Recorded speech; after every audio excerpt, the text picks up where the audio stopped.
Welcome to Wilameana's World podcast, where culture, music, hot topics, business, and beyond collide. I'm your host, Wilameana Jones, inviting you to join me on this journey. Don't forget to like, share, and subscribe to stay in the loop with our latest episode releases.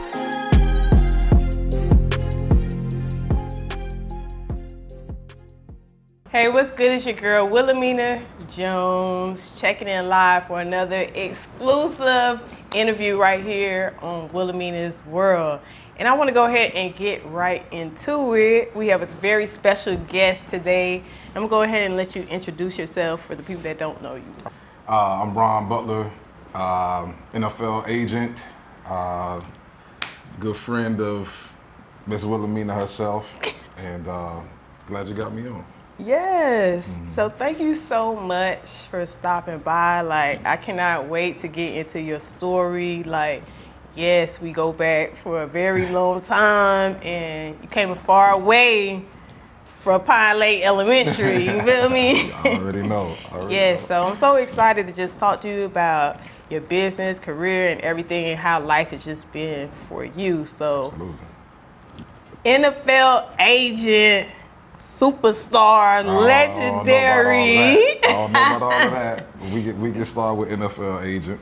Yes. So please tell me about that. How did you get your start into this business? Oh man, it's been a few years. I want to say about almost 15 years ago, I got into the business. I had a buddy of mine who was my mentor at the time. He was a part of an agency. He ran an agency. They were really successful. And I had an opportunity that was in front of me, and I felt like, hey, you know what, this is the right time. You know, I'm in my mid-20s, and so I wanted to give it a go, so he gave me an opportunity. Yes, but you always kind of been into football, sports, and everything like that. So from playing into coming to an agent, what made you just really dive into that lane outside of just, you know, meeting him? Well, I think it's a couple of things. Obviously, you know, growing up, you know, being in sports, you know, Pop Warner, you know, basketball, this, that, and the other, there was an opportunity to, you know, to continue to play, you know, from, you know, a young age all the way up through high school, some college. But then there was an opportunity for me to be able to stay in the game. Obviously, when we play, you never think it's going to end. Mm-hmm. So once it started to come to an end, I said, hey, I wanted to be able to stay into the business of football to some aspect. So I started coaching. You know, that was cool. But I think the biggest thing was, you know, being able to give back to the kids, being able to give back to the players. So my high school guys. Okay, so you coach, that's what I was going to ask you, high school or what? Yeah, I coached high school ball for a while. You know, it was exciting. You know, you had opportunity to, you know, teach some guys that were younger than you that, you know, this is what it takes to get to a certain level. Mm-hmm. And it was exciting for me. What was it that once you got into the agent, what changed the game for you? Or what, I should say, let's start from, who was your first client? My first client, and this wasn't as an agent, this was more from a manager standpoint until I became an actual agent. There was a young man out of University of Alabama named Kareem Jackson. He was my first, like, hey, this is how the business works. You got to get into it. There's certain things you got to do, certain ways you got to move. And he was a first round pick out of Alabama. I think that was 2010. Yeah, I think it was 2010. Mm-hmm. And he's still playing to this day. You know, he's done really well for himself. So that was the first one. Now, in terms of official, once I became certified, my first guy was Levonte David from the Tampa Bay Buccaneers, and we go back about 14 years, and he's still playing. He's still with Tampa Bay, and still going well for him. So, is he from here? He's from here. He went to Miami Northwestern. Mm-hmm. You know, he took the junior college route, and then went to major university. He was drafted in the second round. So how did that relationship and everything come together? It's crazy. I was actually recruiting a player from a different program, from a different school up in Kansas State, and Nebraska happened to be playing Kansas State. Mm-hmm. And that was the first time I actually saw Levonte play, because I was like, yo, who was this dude on every tackle. And the guy who I was there to actually recruit, I ended up signing him, but I was so like, I was blown by just his ability to, do what he does. So for me, I contacted somebody, once I found out he was from Miami, I contacted somebody from Northwestern, and they did the introduction with his brothers and all that other stuff. So got me in front of him, and I just do what I do. Okay, so what is the difference between a manager and an agent? Well, manager, is usually like, hey, if you say you're a guy that is on the street or a guy that's involved in sports, but you're not necessarily certified. You have no paperwork that kind of, I guess you could say, ties you to, whether it's NBA, whether it's NFL. You're not regulated by, say, a players association. So an agent is regulated by a players association. We have to go in, we have to take exams, we have to renew our license every year. We have to, retake the tests, kind of like a prep course, like every 3 years. So there are certain bylaws that we have to follow. With a manager, you don't have any bylaws that you have to follow. It's just basically a contract between you and the manager. So that's a difference. That's dope to know, because another reason I wanted to bring you on is because I wanted to show there are so many different examples of Black successful businessmen, boss men out here, and you don't have to be a rapper or an athlete, or you can't. There's different parts of the business that you can get into. So it was important for me to bring you through. So it's like you can be an example and say, hey, I took this route, it's working for me. You started off with clients, now you have a whole agency. Right. Who are some of the other people that is a part of your agency? We got guys like Ernest Jones. He's from the University of South Carolina. He's the starting linebacker for the Los Angeles Rams. We have Denzel Perryman, who's actually from the city of Miami that went to the University of Miami. I have Philip Dorsett, who is from the University of Miami. He's now with the Denver Broncos. Who else I have? DeMar Hamlin, who you guys may know from his incident, a couple of years ago, who's with the Buffalo Bills. And then I also have quarterback Jayden Daniels that was just drafted to the Washington Commanders. Yes, can we get a woo? Yes, congratulations. Appreciate that. That's an amazing lineup right there, and of course I want to ask you about, your most recent client, but you mentioned that Hamlin.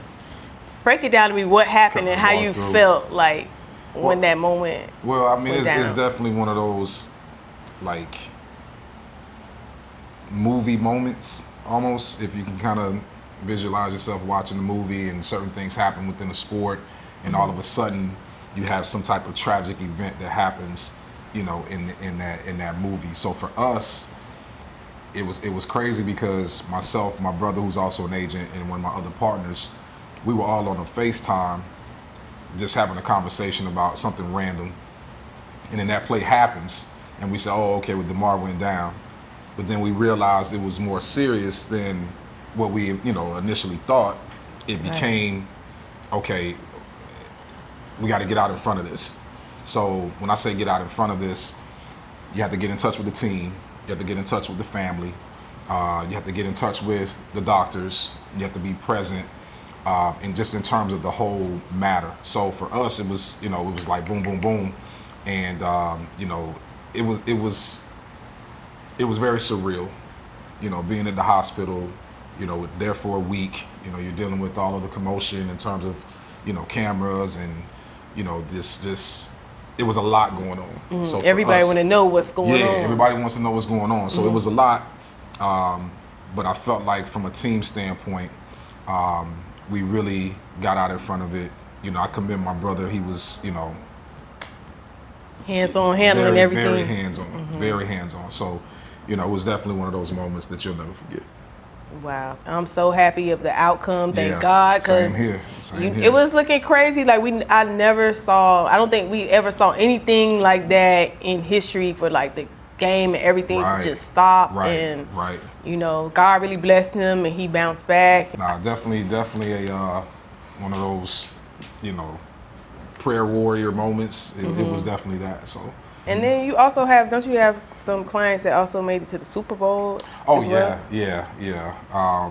we have a couple guys. I've had a couple guys retire that were Super Bowl champions. I have some guys that are active clients that are Super Bowl champions as well, Pro Bowl, All Pro. So it's definitely, you know, a cool moment when those guys get to that level where they can call themselves Super Bowl champions. So that's definitely exciting. So many amazing moments. What's one of your favorite moments so far that you've experienced? I want to say the Super Bowl when Tampa played Kansas City. That's one of the moments that stands out to me because it was a COVID year. So I'm in the stands and you got cardboard people sitting next to you because you couldn't have that contact with different people. So it was like, you know, you got your mask on, you know, you're watching the game. It's Tom Brady, it's Patrick Mahomes. You know, it was just a surreal moment because, you know, you didn't know how things were going to turn out in terms of COVID and this, that, and the other. But I think that was one of my top moments. And I will say also a second one probably had to be the other night up in Detroit. Just the city, you know, the people that came out. It had to Talk to me more about that moment right there. I mean, it was. We talking about the recent draft. Yeah, recent Jayden draft. Daniels. Yeah, recent draft. It was surreal for me, obviously, because as a black agent, a minority agent, you know, we get a lot of scrutiny because people feel like, hey, you know what? These people over here do it better. And sometimes it's tough, but you also have to understand that you have a lane. So as long as you stay in your lane, you do what you got to do. Sometimes, you may step out of your lane, step outside the box, but there's always going to be an opportunity. You just have to know, hey, you know what? I got to seize this moment, because sometimes that window closes and you don't realize that window's there. So, you know, for me, you know, going through that process of actually being able to represent a quarterback, Heisman Trophy winner,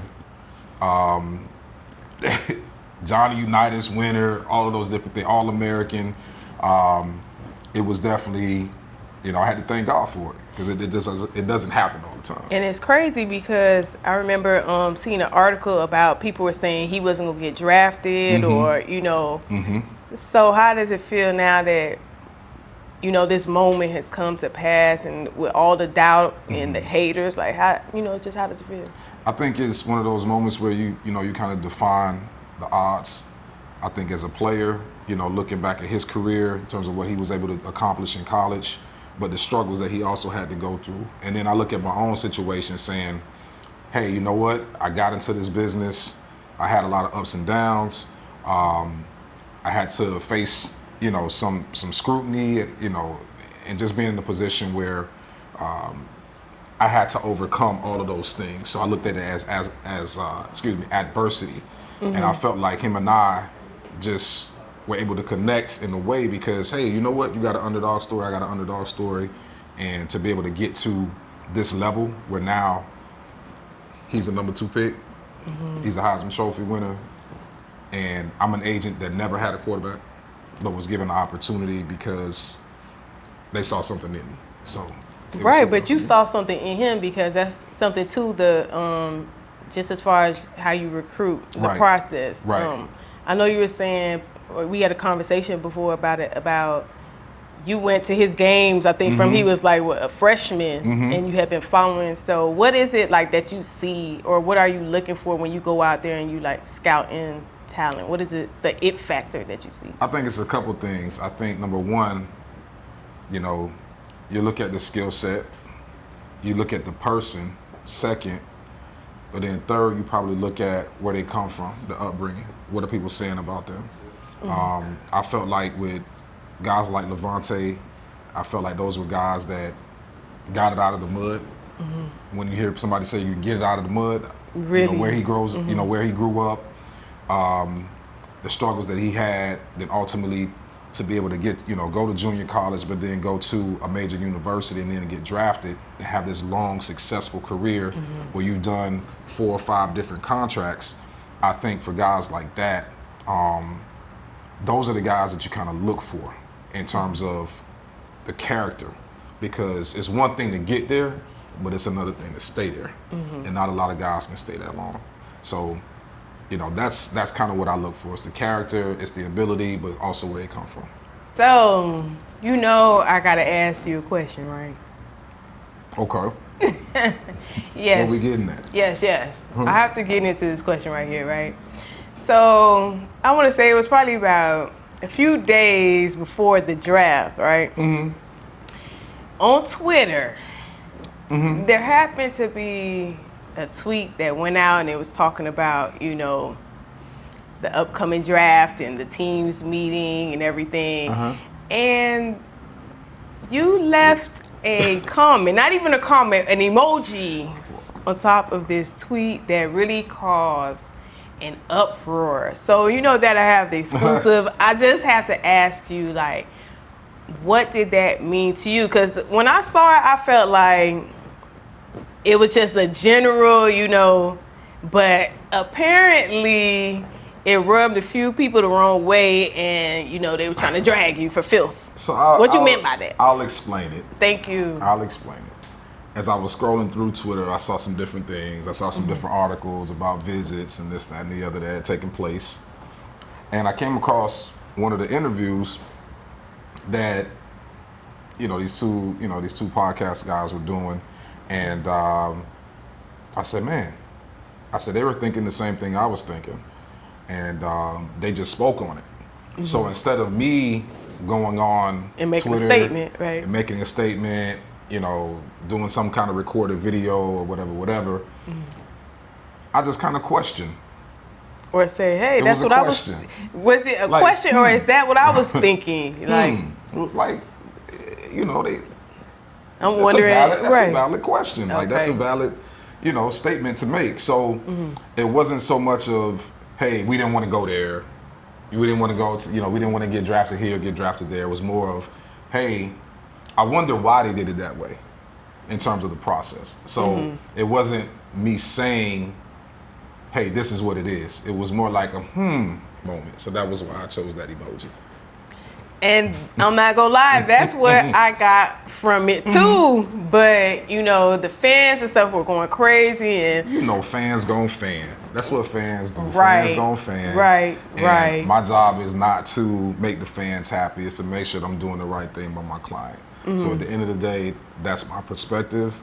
I chose to send out that tweet, and it wasn't anything that we had to worry about. I'm glad that you stood on it. It was just you didn't explain, you didn't debate about it. It was just kind of like I said what I said. I said what I said. They took asked it. What I asked. Right. They took it a certain way, but the outcome does not matter, because now we here now, and it's champagne moments. There you go. I see y'all. Yes.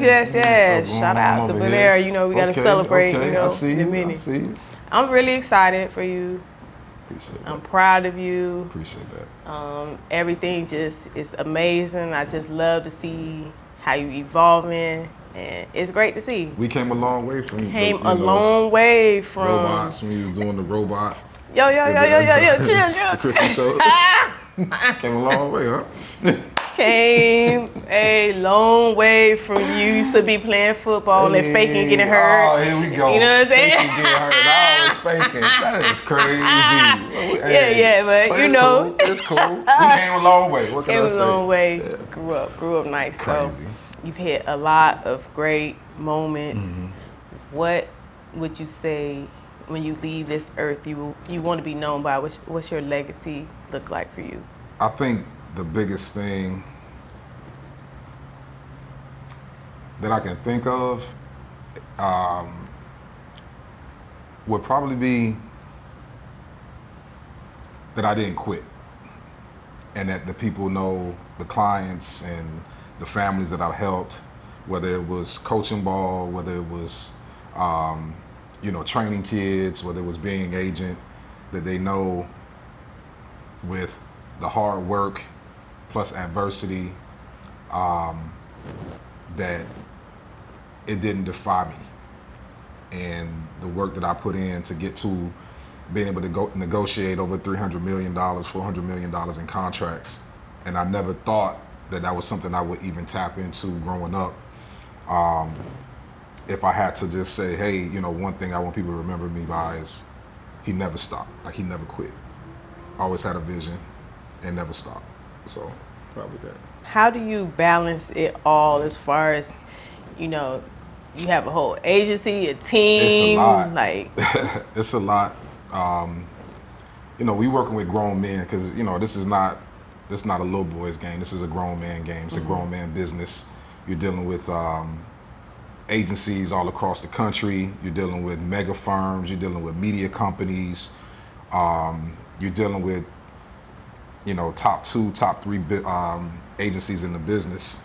And for my team, who, you know, we started off, you know, really at zero. And we had to figure out how to navigate through, you know, over the course of the last few years. And I think that you're going to have some different problems in terms of infrastructure, and, you know, sometimes you have people that aren't happy about something, but you're going to have good moments as well. So it's really about trying to keep everything together in terms of the team, in terms of competing. You know, that's what we're going to do. We're going to compete. I've always competed. So I think it's a lot of different layers, and you have to kind of peel back every layer and be selective in terms of what you want to entertain and who you give your time to. What is some advice that you would give for, you know, somebody who would want to be in your position? Choose another business. Choose another business, because no, it could be great at times. It could be bad at times. You just have to figure out a way to have some balance. You're gonna have good moments. You have bad moments. There's a lot of money that goes into it in terms of investing into the business. If you got that kind of money to invest, I would say go invest in properties. Don't do this. It's all else. It's a lot dealing with people day to day. It's a lot because you know you deal with not only your own problems, but you have 20, 25 clients that you're responsible for. You take on their problems as well.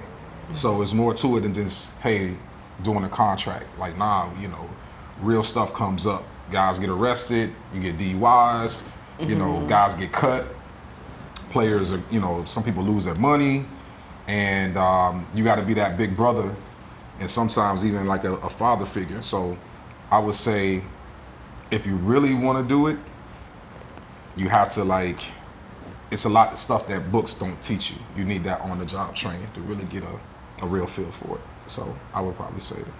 And what is your favorite part of your job? Like, you deal with a lot of people day to day, but what's the reward and everything? I would say when you hear a guy's name get called in terms of the draft, that's rewarding. When you do a huge contract and you know that you've helped create generational wealth for, you know, that client, or even having those moments where, you know, you can look in the mirror and be like, I did that. So that would probably be what it is for me. Well, thank you so much for coming by. I appreciate you having me, man. You know, go back to the sandbox and, you know, hopscotch. You know? For real. So I appreciate you. Can you tell the people also on social media where they can follow you at? On Instagram, on Twitter, I think I got TikTok too, right? Yeah, TikTok is at Agent Butler 1, and I'm pretty much on all platforms. Cool. And the agency name? It's called Agency 1 Athlete Management Group. You can find us on Twitter. You can find us on Instagram, Facebook, website.com. Okay. So it's all on there. For sure. Make sure you follow me at Empress Raw. Shout out to Sheba Billionaire and Boss Nation Network and my team, and Bel Air, of course. You know, we gonna get into this all the time. But congratulations again, and thank you so much for coming through. I appreciate you having me. For sure. Appreciate y'all.